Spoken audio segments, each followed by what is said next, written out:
Hey there everyone, it's me, ARIS here, and today I'm going to be teaching you all a little bit about my ideology, Constantism. You probably came to this video from being a Stage 2 learner in Constantism International, which currently operates primarily through Discord. This is because today we're going to be doing Stage 2 of my new Constantism course. As with all ideologies, Constantism has a relatively unique way of viewing the world and how it all works. Ever since humans first came about, human beings have always been organised into one of two structures, or as we say, social orders.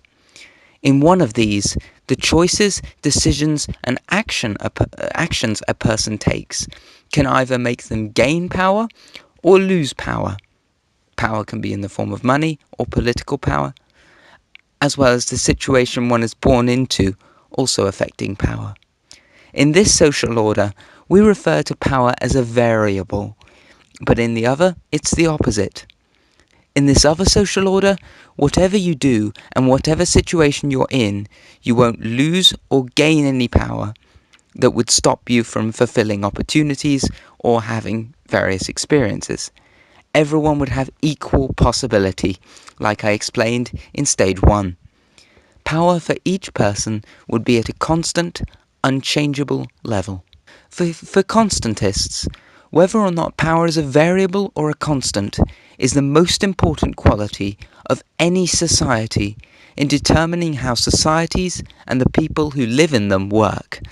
So whether or not a society has power as a constant or a variable is remembered at all times by Constantists when we look at and judge specific societies. When humans as we know them first emerged on Earth, it was very difficult for them because there were many dangers for them. Whilst there were plenty of resources that were there for the early humans to use and to live off, it was often difficult to harvest or gather these successfully. These early humans also had to compete with other animals, with environmental dangers, and other things. Because of these things, humans who were near each other all had to work together to make gathering resources and beating back dangers possible.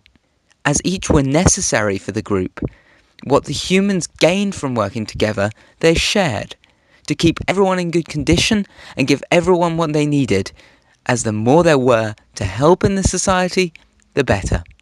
Remember collectivism from Stage 1? That was the mentality of the earliest humans, and there was also a degree of egalitarianism there also, so we can call this society a primitive communist one. As egalitarianism and collectivism together would have prevented anyone becoming richer or poorer within their collective, per se, whatever actions anyone did, no one would lose out, and their well-being, acting as an indicator of power, would have fallen into the constant category. However, this did not last, as eventually the early humans overcame their dangers and competition, and expanded to the extent where the resources that were available to the early humans, partly due to them not having advanced enough technology to harvest or gather resources, were no longer there no long enough to sustain the lives of everyone together. Because humans no longer needed each other to survive, and if egalitarian collectivism was retained, they wouldn't gain enough to live comfortably, these collectives split.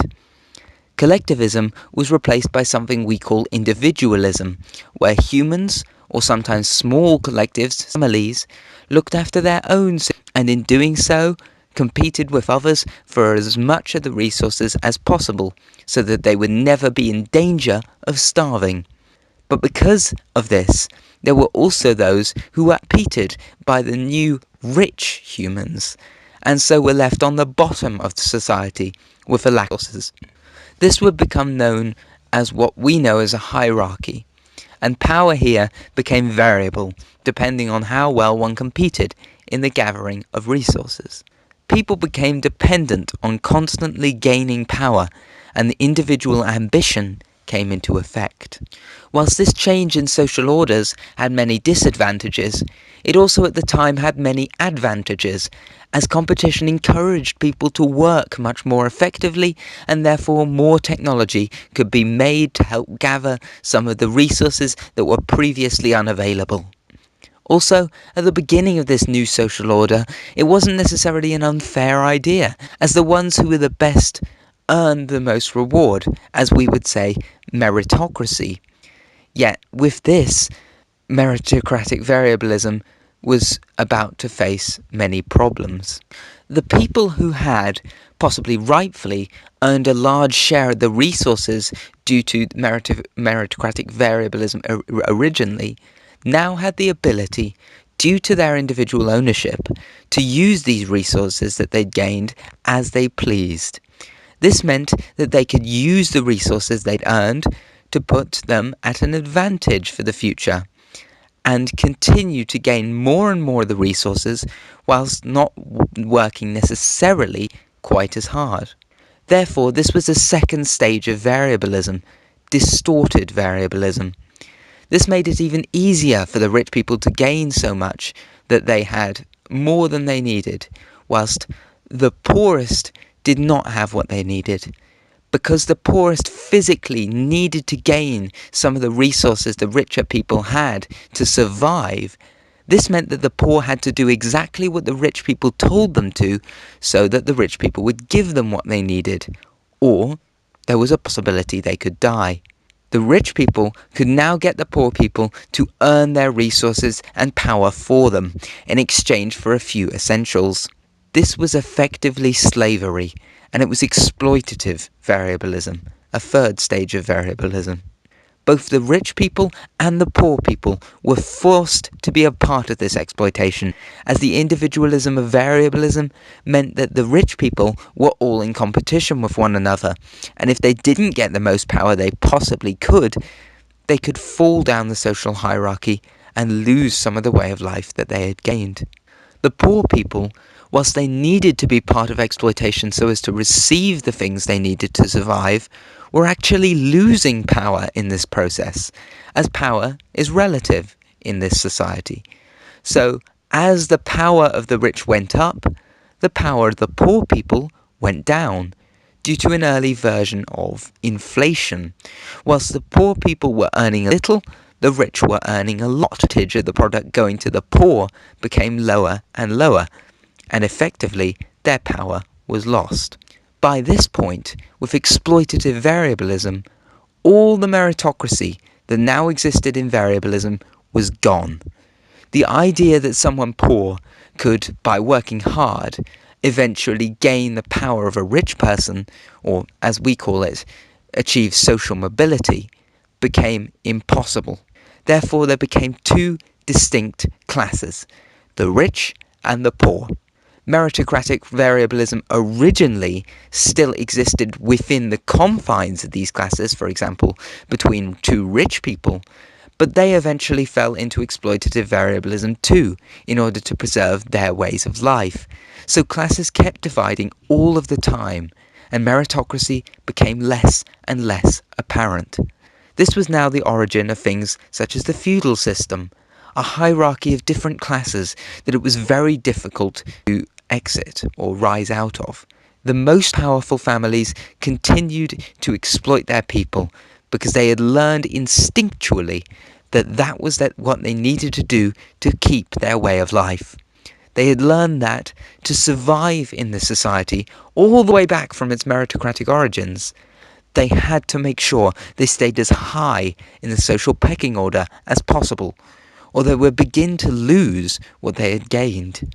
Gaining items was an example of this, as this wealth and status was relative, and their inventory had to expand at a faster rate than their competition, or else they might start to lose things because they'd fall on the social ladder. The poor competed to be at the favourable end of poverty instead of the less favourable end, and the rich did the same.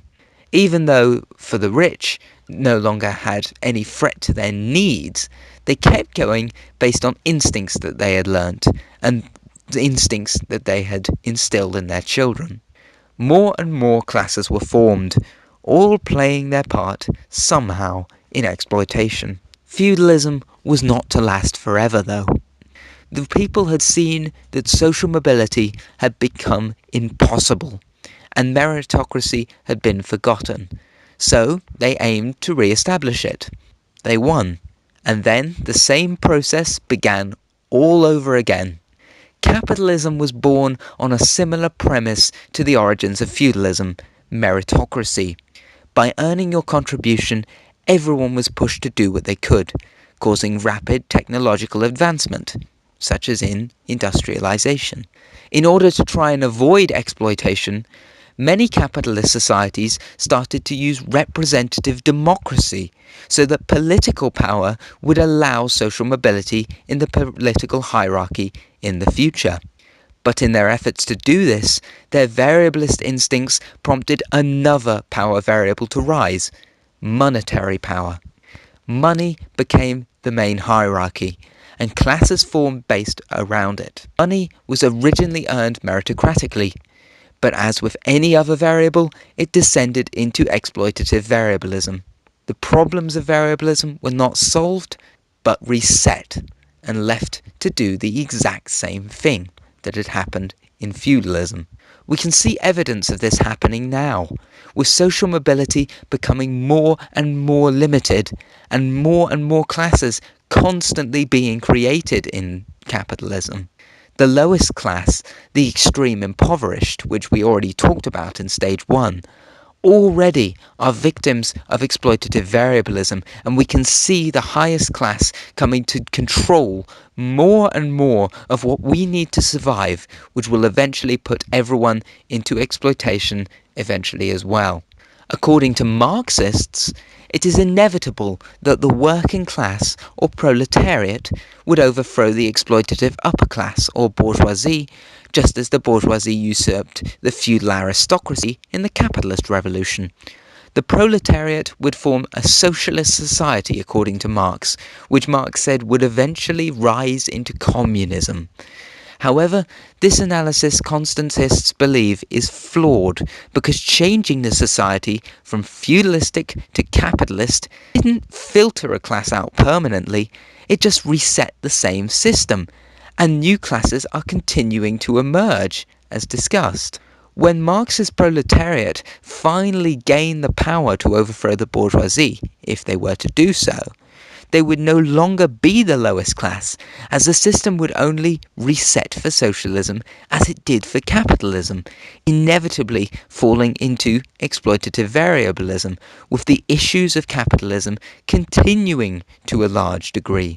This is part of the reason why orthodox Marxism and orthodox Marxist progression will never probably materialize in the way it was predicted by Marx. It did occur, however, in a rushed, distorted form, Leninism. However, this was an opportunistic movement to bring about the socialist society before there was no further chance, instead of it being an inevitability. In this society, the bourgeoisie had to be suppressed, and redistribution had to be forced in order for it to be done at all. Yet even so, the rushed revolution had not developed enough to have resources for everyone's needs, and therefore variable power had to continue in the form of political power to make sure that redistribution continued. This necessity for variablism could obviously not manifest itself monetarily, so political power, as it had been in feudalism, became the variable for a socialist society. Therefore, there were still requirements for individualism and the pursuit of status, so as to avoid the problems of the powerless. Great political rivalries and divisions formed, and abuses of power still existed. In truth, class system also emerged, the vanguard acting as the highest class. The issues of Leninism had notable similarities with the issues of capitalism and feudalism, for they were all variablist societies. In all tried variablist social orders, these things happen. For example, they all have some tie to meritocracy at the beginning. Socialism may be less so, but certainly in terms of vanguard and party leadership.